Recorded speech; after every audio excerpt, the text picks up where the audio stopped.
पहले तो दिक्कत हो रही थी जाने में, आधी दूर तक आ गए, फिर सोचा कि वापस जाएं, फिर सोचा जब आ गए तब फिर से वापस आ जाओ। फिर से ऊपर थोड़ा सा मेहनत किया, फिर बैठे, फिर चढ़े, फिर बैठे, फिर चढ़े, फिर ऊपर तक चले गए, फिर आए, अब वापस जा रहे हैं।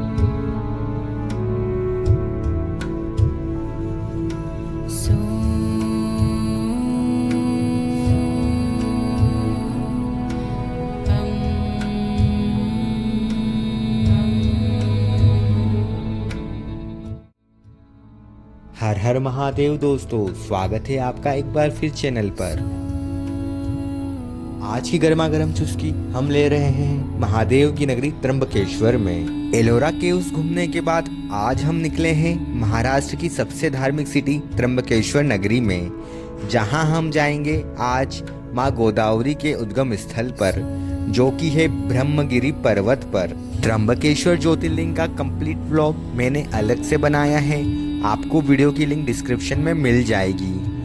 ब्रह्मगिरी ट्रैक की वन साइड डिस्टेंस 4 किलोमीटर के समथिंग है, जिसमें आपको सीढ़ियां भी मिलेगी और बीच में कहीं टूटे फूटे रास्ते भी मिलेंगे। यहाँ आपको जानवरों के साइन बोर्ड के साथ उनकी डिटेल भी देखने को मिलेगी। पूरे ट्रैक में आपको जगह जगह मंदिर भी देखने को मिलेंगे। बीच बीच में आपको यहाँ खाने पीने की शॉप्स भी मिल जाएगी, जहाँ आप रुककर थोड़ा रेस्ट कर सकते हैं। ऊपर चढ़ते टाइम आपको आराम से चढ़ना है, बिकॉज आपको 4 किलोमीटर की डिस्टेंस कम लगेगी, बट ये आगे जाते जाते बहुत टफ हो जाती है। सो अपनी बॉडी को हाइड्रेट रखें। रास्ते में आपको बेहद ही सुंदर मंदिर मिलेंगे, जहां आप माथा टेक कर आगे बढ़ सकते हैं। जय माता दी।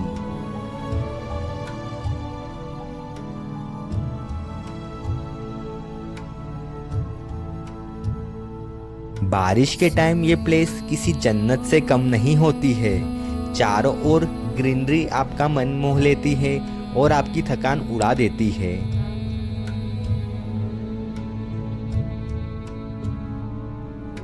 यहाँ से नज़ारे देखते ही बनते हैं। आप यहाँ से त्र्यंबकेश्वर का बर्ड व्यू देख सकते हैं।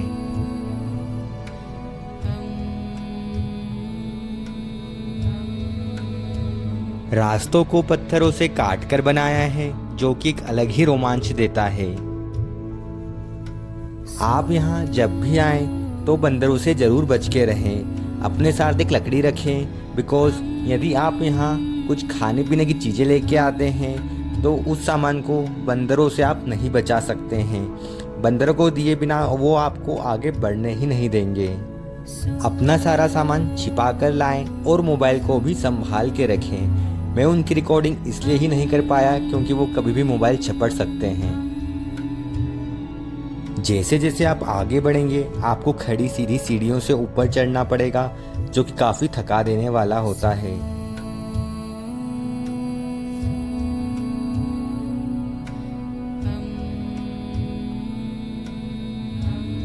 आप बीच बीच में नींबू पानी और कुछ न कुछ लेते चलें, जिससे बॉडी हाइड्रेट रहे।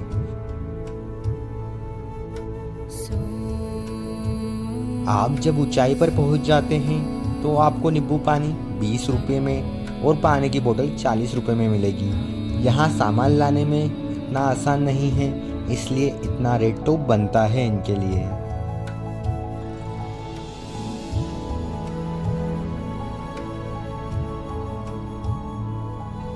अब हम लोग पर्वत के लगभग टॉप पर पहुंच गए हैं। अब यहाँ से कोई पक्का रास्ता नहीं है।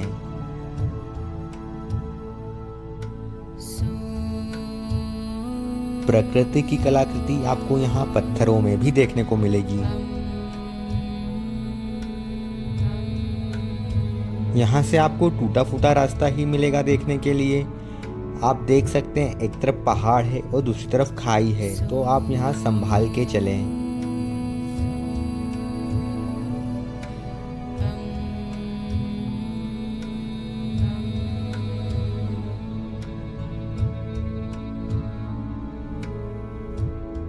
ब्रह्मगिरी पर्वत के चारों ओर आपको काफ़ी अच्छे अच्छे व्यू देखने को मिलते हैं, जो आपको एक अलग ही पहाड़ों वाली शांति प्रोवाइड करते हैं।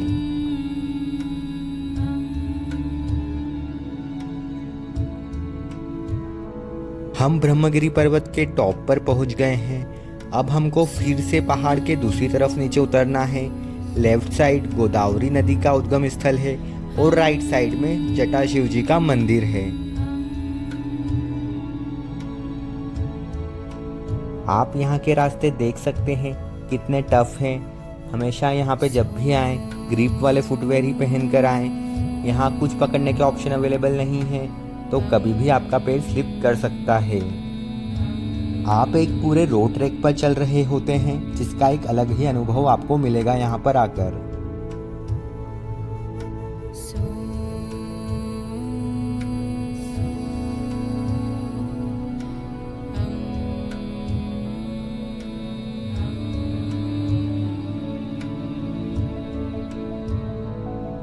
आप जब भी यहाँ पर आएँ, जो रास्ते बने हैं उन्हीं रास्तों पर चलकर आएँ, कोई शॉर्टकट ना लें। देख सकते हैं आप यहाँ पे लोग कैसे शॉर्टकट ले रहे हैं, जो कि ठीक नहीं है। कभी भी आपका पैर स्लिप हो सकता है और आप नीचे गिर सकते हैं।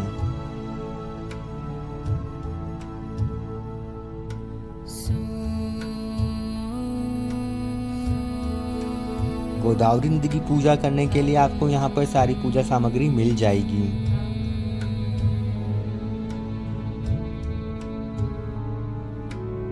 मंदिर के आसपास भी आपको खाने पीने की शॉप्स मिल जाएगी, बट केवल नाश्ता ही मिलेगा। आप यहाँ भोजन की आस नहीं रख सकते हैं।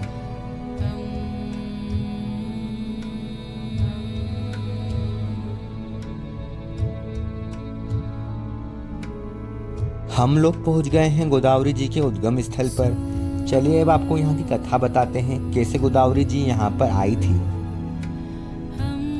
यहाँ प्रचलित कथा के अनुसार प्राचीन समय में ब्रह्मगिरि पर्वत पर देवी अहिल्या के पति ऋषि गौतम रहते थे और तपस्या करते थे। क्षेत्र में कई ऐसे ऋषि थे जो गौतम ऋषि से ईर्ष्या करते थे और उन्हें नीचे दिखाने की कोशिश करते थे। एक बार सभी ऋषियों ने गौतम ऋषि के ऊपर गो हत्या का आरोप लगा दिया। सभी ने कहा कि इस हत्या से पाप की मुक्ति के लिए आपको देवी गंगा को यहाँ लेकर आना होगा। तब गौतम ऋषि ने शिवलिंग की स्थापना करके पूजा शुरू कर दी। ऋषि की भक्ति से प्रसन्न होकर शिव जी और माता पार्वती वहां प्रकट हुए। भगवान ने वरदान मांगने को कहा। तब ऋषि गौतम ने शिव जी से देवी गंगा को उस स्थान पर भेजने का वरदान मांगा। देवी गंगा ने कहा कि यदि शिव जी भी इस स्थान पर रहेंगे तभी वह यहाँ पर रहेगी। गंगा के ऐसे कहने पर शिव जी वहाँ पर त्र्यंबकेश्वर ज्योतिर्लिंग के रूप में वास करने लगे और गंगा नदी गोमती नदी के रूप में वहां बहने लगी। गोमती नदी का एक नाम गोदावरी भी है।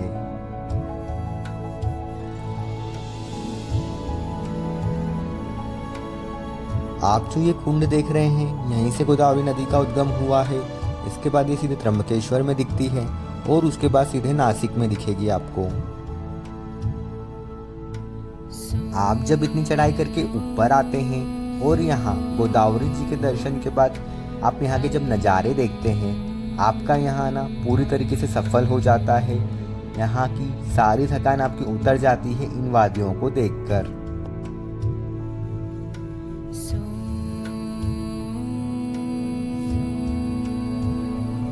इस कुंड से पंडित जी बाल्टी से पानी भर के बाहर निकालते हैं और आप इस पानी को अपने घर ले जा सकते हैं और यहीं पर पूजा कर सकते हैं। आप देख सकते हैं कई भक्तगण यहाँ पे पूजा करा रहे हैं।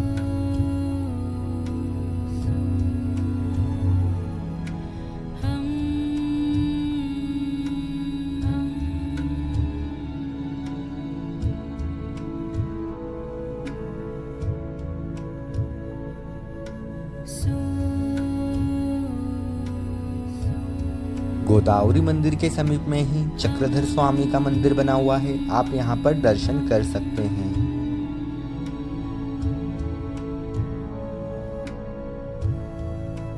थोड़ा आगे चलने पर आपको यहाँ पर ब्रह्मगिरि जी का मंदिर मिलेगा।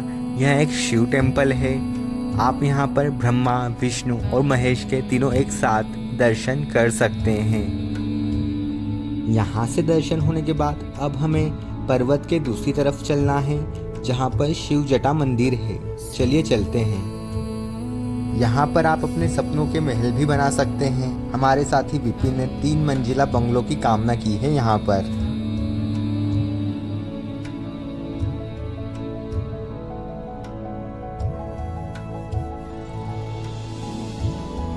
शिव जटा मंदिर में भी आपको बंदरों से बच के रहना होगा दोस्तों।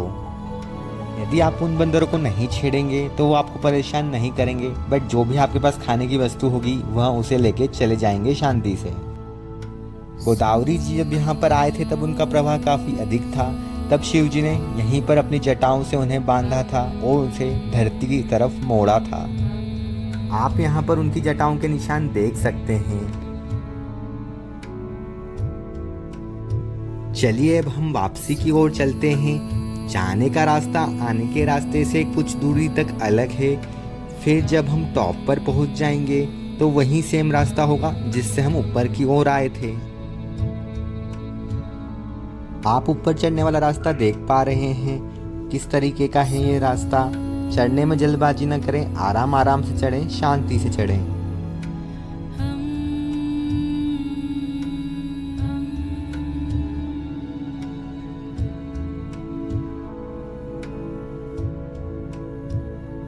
रास्ता जरूर थोड़ा कठिनाइयों वाला है दोस्तों, बट अगर आप शांति से चढ़ेंगे ऊपर तो आप इजीली पहुंच जाएंगे बिना किसी तकलीफ के।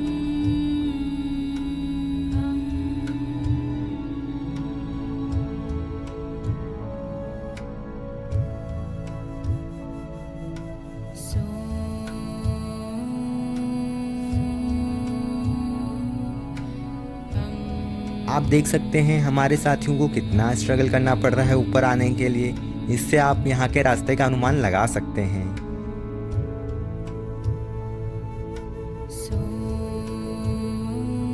और देखिए ऊपर पहुँचते ही खुशी का ठिकाना नहीं है। ऐसा लग रहा है जो मांगा था वहाँ सब कुछ मिल गया है जिसके लिए हम लोग यहाँ पर आए थे। फाइनली हर्षित भी पहाड़ के टॉप पर आ गया और उसकी खुशी का ठिकाना ही नहीं है। चलिए इस यात्रा का सभी से अब हम फीडबैक लेते हैं। हेलो गाइस, आज यहाँ हम लोग आए हैं ब्रह्मा जी के जहाँ उद्गम हुआ वहाँ से नदी के दर्शन करें गोदावरी का। ये दो बंदे हैं हमारे साथ, विपिन और अरुण थापा। इन लोगों ये लोग इनको चढ़ने में बहुत प्रॉब्लम की है क्योंकि हमको बीच में बंदर मिले, बंदर बहुत सारे। तो बंदर ने पकड़ने की कोशिश किया तो हमारे में से एक बंदा नीचे चला गया, नीचे एकदम भाग के चला गया वापस। फिर उसका इंतजार किया, फिर आए, पर बहुत अच्छा लगा। बहुत अच्छी जगह है। ऊपर अगर टॉप पे जाओगे ना तो बहुत अच्छी हवा चलती है, फिर टॉप से फिर नीचे फिर ऊपर। पर थोड़ा सा रिस्क है पर आने लायक अच्छा लगता है। मौसम बढ़िया। बहुत संघर्ष किया आने पे, ऊपर चढ़ने पे। आखिरकार तुम भी बताओ थोड़ा सा। पहुंच गए ऊपर, अब जा रहे हैं नीचे वापस दर्शन करके। बंदर वाला एक्सपीरियंस बहुत अच्छा था। मतलब बंदा आया और बंदर को देखा और वापस मतलब नीचे जा रहा है। आधा सीढ़ी कर चुका, अब नीचे जा रहा है। पर फिर थोड़ी हिम्मत बनाई मैंने इसको, फिर ऊपर आया है। अब नीचे जाकर देखते हैं कितने बंदर मिलते हैं कितने नहीं मिलते, बाकी का बाद में देखते हैं। चलिए अब हम आपको बताते हैं यहाँ पर आने का सबसे सही समय क्या है। आप यहाँ पर जुलाई से लेके फरवरी तक आ सकते हैं। गर्मियों में यहाँ काफ़ी अधिक गर्मी पड़ती है तो उस समय आने के लिए आप अवॉइड करें। यहाँ पर आने के लिए दोस्तों आपको सबसे पहले त्र्यंबकेश्वर आना पड़ेगा।